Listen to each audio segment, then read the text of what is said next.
Sementara itu pemirsa, untuk memajukan UMKM di Sulawesi Utara, OJK Sulut Gomalut akan mendorong perbankan untuk membuka akses keuangan bagi pelaku UMKM.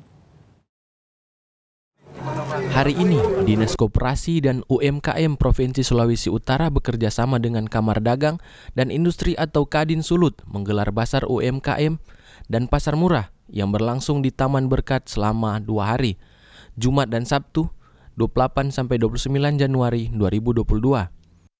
Kepala Otoritas Jasa Keuangan Wilayah Sulawesi Utara, Gorontalo dan Maluku Utara, Darwisman, yang turut hadir dalam pembukaan kegiatan tersebut menuturkan jika OJK bersama Bank Daerah dan Bank Himbara lain untuk terus secara aktif membuka akses keuangan kepada masyarakat UMKM.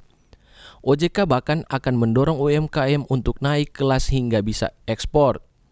Nah, OJK tentunya terus berkomitmen bersama pemerintah, ya, bersama Kadin, ya, nanti dengan Bank Telgo, dengan bank-bank Himbara lain untuk terus secara masif membuka akses keuangan, ya, kepada masyarakat khususnya UMKM. Potensinya besar sekali. Kita lihat pameran kali ini saja, ini beberapa jenis UMKM yang saya pikir sangat kreatif, sangat inovatif, yang saya pikir nanti OJK bersama seluruh perbankan mendorong ini. Yang tadi juga sampai ada pertanyaan ke Pak Ketua Kadin, kalau perlu kita dorong untuk ekspor.